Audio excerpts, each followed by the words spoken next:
오늘 우리에게 주신 하나님의 말씀 로마서 11장 1절로 6절까지의 말씀입니다. 생명의 샘가 6월 9일 수요일자 말씀 은혜로 택하심을 따라 남은 자 함께 읽겠습니다. 그러므로 내가 말하노니 하나님이 자기 백성을 버리셨느냐? 그럴 수 없느니라. 나도 이스라엘이니요 아브라함의 씨에서 난 자요 베냐민 지파라. 하나님이 그 미리 아신 자기 백성을 버리지 아니하셨나니 너희가 성경이 엘리야를 가리켜 말한 것을 알지 못하느냐? 그가 이스라엘을 하나님께 고발하되 주여 그들이 주의 선지자들을 죽였으며 주의 제단들을 헐어버렸고 나만 남았는데 내 목숨도 찼나이다 하니 그에게 하신 대답이 무엇이냐? 내가 나를 위하여 바알에게 무릎을 꿇지 아니한 사람 7,000명을 남겨두었다 하셨으니 그런즉 이와 같이 지금도 은혜로 택하심을 따라 남은 자가 있느니라. 만일 은혜로 된 것이면 행위로 말미암지 않음이니 그렇지 않으면 은혜가 은혜되지 못하느니라. 아멘. 예전에 그 어떤 TV 프로에서 이런 실험을 한 것이 기억나요? 그 횡단보도에서 그 아무것도 모르는 한 사람을 놔두고 다수의 사람들이 그를 둘러싸죠. 그런데 이렇게 갑자기 이렇게 다수의 사람들이 그 횡단보도 빨간불인데 확 건너가는 신용을 합니다. 그러니까 그 사람은 아무것도 모르고 있다가 사람들이 확 건너가니까 같이 따라가게 되죠. 그러다가 빨간불을 보고 어리둥절해가지고 이렇게 다시 돌아가야 되나? 앞으로 가야 되나? 막 이제 그런 상황이 펼쳐지죠. 어떤 사람은 다시 되돌아가는 사람도 있고, 아니면 묻혀서 같이 따라가는 사람도 있고, 아니면 처음부터 정신 차리고 있다 남들 다 지나가도 그냥 자기는 묵묵히 그냥 자기 갈 길, 그 신호등 맞춰서 가겠다. 뭐 이렇게 한 사람 있고, 여러 사람들이 있다고요. 그런데 대부분은 다수가 이렇게 확 나갈 때 같이 따라서 나가죠. 마치 그런 것처럼 이스라엘, 그러니까 로마 제국 때 그 사회에 그 제국 안에 그 많은 유대인들이 있었죠. 어, 자신들이 한 유대인의 타운을 그 세워서 뭐 세웠는지 어쩐지 모르지만 그 많은 그 어떤 그 유대인들이 모여서 이렇게 군락을 이루든가 아니면 연대를 이루고 그 연대는 경제적인 연대고 사회적 연대고 관계적 연도 그 연대 속에서 서로 결속하여서 그 이방 땅에서 살아남기 위한 어떤 종교적 그리고 어떤 사회적 노력을 해 나갔죠. 그런데 그 다수의 사람들 속에서 그리스도인 유대인은 상당히 소수에 지나지 않죠. 그랬을 때 자신들이 예수님을 믿었던 것처럼 자신들의 동족도 그렇게 참된 율법으로 오신 예수 그리스도를 믿고 그들이 의롭게 되어지고 구원을 얻고 참된 하나님의 백성으로서 하나님의 나라, 즉 우리 주 예수 그리스도의 통치를 자신들이 받는 것처럼 그들도 다 받아야 된다고 하는 생각이 있는데 실상은 어떻습니까? 믿지 않는 거죠, 그들이. 그리고 그것이 오래도록 지속되어졌을 때 오는 그 어리둥절함이 있는 거죠. 하나님께서 우리 동족을 버리셨는가 하는 그러한 생각도 있고, 그리고 그 속에서 자신들은 그 연대 속에서 결속 속에서 소외가 되어지는 거 아니겠어요? 그럴 때 오는 관계적 피해를 입고 그리고 경제적 피해를 입고 그런 결속에서 떨어져 나간 사람들로서 적지 않은 어려움을 당했을 것입니다. 그럴 때 많은 사람들이 유혹을 그 마음에 갖겠죠. 내가 지금 이렇게 사는 게 맞나? 내가 이렇게 신앙생활하는 것이 맞나? 왠지 바보 같은 선택을 한 것 같고 그런 어리둥절함 속에 놓여 있는 그들이었을 거라는 이 말씀 안에서의 추론이 되어집니다. 그럴 때 사도 바울이 하는 말이 무엇입니까? 1절에 보니까 그러므로 내가 말하노니 하나님이 자기 백성을 버리셨느냐? 그러니까 그러므로 할 때에는 하나님께서 그들을 버리지 아니하셨다고 하는 근거를 토대로서 앞에 본문에서 한 말에서의 근거를 토대로 하나님께서 버리지 아니하셨다는 그 이야기를 반어적 표현으로 하고 있는 것이죠. 그러므로 내가 말하노니 하나님이 자기 백성을 버리셨느냐? 버리지 않았다는 이야기를 하는 거죠. 왜냐하면 앞에 있는 내용이 하나님께서 당신의 택한 백성들에 대해서 유대인들에 대해서 사도들을 보냈고 자기 자신을 보냈고 사도인 바울 자신도 보냈고 그리고 성경 속에 수많은 선지자들을 통하여서 이미 예언을 해 두셨고 성경 속에서도 그것을 말하고 그래서 그들이 귀가 없어서 못 들은 것이 아니고 뭐 하여간에 기회는 그들에게 수도 없이 주어졌다는 것이죠. 그래서 그들에게 하나님의 말씀이 주어졌다는 거예요. 복음이 선포되어졌다는 거죠. 그런데도 그들이 믿지 않았음을 고발하고 있는 거죠. 결코 그들을 버리지 아니하셨다.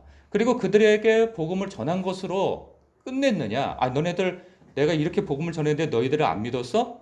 그러면 너희들하고 이제 손절이다. 하나님께서 그런 것이 아니라는 거죠. 하나님께서 또 다른 계획을 가지고 계시다 하는 그들이 알고 있지 못하는 계획을 하나님께서는 이전부터 갖고 계셨고 그 계획을 열심으로 하나님께서는 당신의 택한 이 언약적 백성 이스라엘을 향한 계획을 진행하고 계신다는 그 말씀도 하고 계세요. 그러면서 지금 오늘 본문에서는 무엇이냐?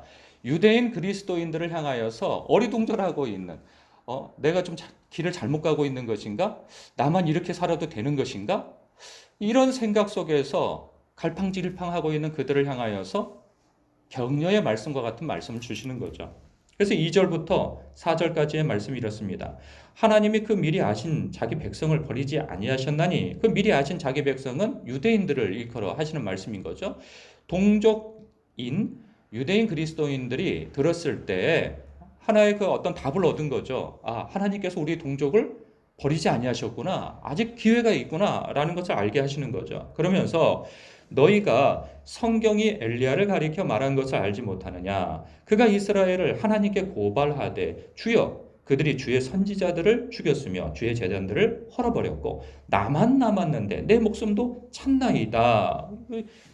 엘리야도 열왕기상에서 등장하고 있는 엘리야조차도 그 9시대 때 그 이방신을 온 백성들이 믿고 있고 그리고 선지자들도 다 죽임을 당해서 자기 혼자만 남아가지고 그들과 850대 1로 그런 이방 선지자들과 대결하여서 싸워 이겼잖아요. 그러면 이제는 그렇게 이길 뿐만 아니라 하늘에서 불도 떨어지고 뿐만 아니라 비도 오고 하는 이러한 대결에서 큰 승리를 거두었습니다. 하나님의 살아계심을 만 백성에게 그냥 보여주었는데도 그러면 그쯤 됐으면 사람들이 그걸 보고 하나님께 돌아와야 되잖아요. 아합도 하나님 앞에 회개하고 하나님 정말 살아계시구나 하고 돌아와야 되잖아요. 그런데 그런 일은 안 일어나고 그가 오히려 위협을 받죠. 그 아합의 부인 이세벨에게 내가 내일 너 죽일 것이다. 네가 죽인 그 선지자들처럼 너도 같이 묻히게 될 것이다 하고 겁박을 합니다. 그랬더니 그가 화들짝 놀라서 도망을 치게 되죠. 큰 낙심을 하고. 왜냐하면 변화되어지는 것이 없어 보이니까. 여전히 악은 득세하고 전혀 회개할 기미는 보이지 않고 하나님의 나라는 이렇게 허물어져 가는 것인가? 라는 그러한 낙담 속에서 이제 나만 남았다고. 그래서 호렙산에서 하나님 앞에 하소연하지 않습니까? 내가 열심히 특심인데 이게 뭡니까? 그런 거예요. 하나님 앞에. 나는 이제 더 이상 견딜 힘이 없습니다. 더 이상 싸울 힘이 없다고요. 하나님 앞에 이렇게 하소연을 합니다. 그랬더니 하나님께서 하시는 말씀이 4절이죠. 그에게 하신 대답이 무엇이냐? 내가 나를 위하여 바알에게 무릎을 꿇지 아니한 사람 7,000명을 남겨두었다. 말씀하시는 거예요. 넌 너 혼자만 그러고 있었다고 하나님 앞에 충성되고 신실하고 경건한 삶을 살고 하나님 앞에 그렇게 자기 자신을 하나님 앞에 지켰다고 그리고 충성되게 살았다고 자부하여서 그러지만 실상은 너만 있는 게 아니야. 네가 보지 못했고 발견하지 못했다 뿐이지 내가 감추어둔 이 바알에게 아세라에게 무릎 꿇지 아니한 선지자들을 내가 7천이나 남겨두어서 이 말씀을 하시는 거죠. 그러니까 너무 외로워하거나 너무 이렇게 어리둥절하거나 그러고 있지 말라는 거죠. 힘을 내라는 거죠. 그래서 5절에서 좀 이런 말씀을 하는 거죠. 그런즉 이와 같이 지금도 은혜로 택하심을 따라 남은 자가 있느니라. 그런 거죠. 그러니까 이건 누구에게 하시는 말씀이에요? 지금 엘리야에게 하신 말씀이 아니고 지금 유대인 그리스도인들 우리만 남았습니다. 나밖에 없습니다. 라고 생각하면서 이거 계속 이렇게 가도 되는 겁니까? 내가 믿어도 되는 겁니까? 다시 되돌아가야 하는 겁니까? 이렇게 갈팡질팡하고 있는 그들에게 남은 자가 있다는 거죠. 너희들 말고도 7천이나 남겨두었던 하나님의 역사가 지금도 계속되고 있다는 거죠. 너희들이 지금 우리밖에 없습니까? 아니다. 세상 곳곳에 하나님께서 택하셔서 남겨두신 자들이 정말 부지기수로 많다. 그 말씀을 하는 거죠. 그러면서 너희도 그들 속에 포함된 택하심을 받은 자들이다. 라고 말씀하고 있는 거예요. 힘을 내라. 이 말씀을 하는 거죠. 우리들도 그렇습니다. 이렇게 기회를 따라 사는 사람들이 있어요. 우리 주변에.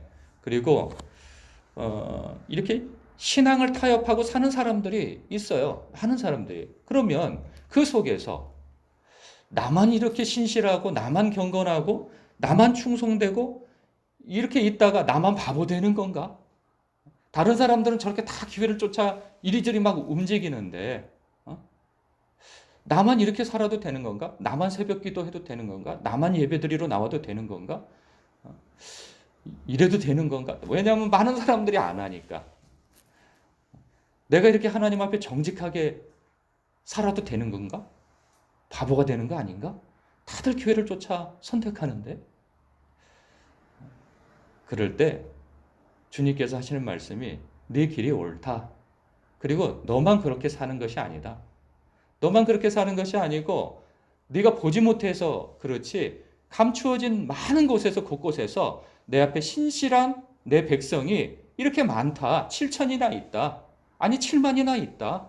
곳곳에 이 한국 사회에도 하나님 앞에 신실한 목회자와 신실한 하나님의 그러한 직분자들과 성도들이 곳곳에 있다. 그러니 너무 외로워하지 마라. 그리고 그 가운데 너도 있다. 이 말씀하시는 거죠. 그 남겨진 자로서 하나님의 나라를 세워갈 그러한 밑둥, 그걸 뭐라 그러죠? 밑둥, 나무의 밑둥?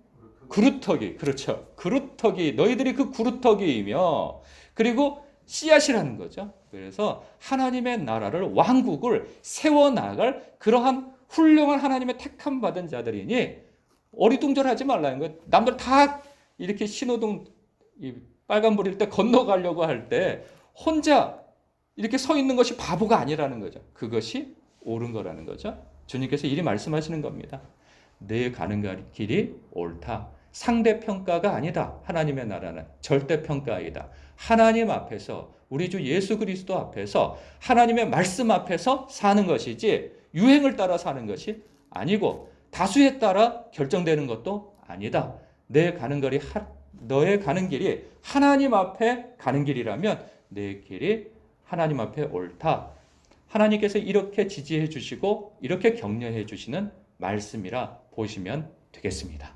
오늘도 여러분들이 이전부터 해오시던 하나님 앞에서의 그 신실함과 경건함과 그리고 충성된 삶의 태도를 계속 견지해 가시며 어리둥절하지 마시고 힘내서 가시길 주님의 이름으로 축복합니다. 기도하겠습니다.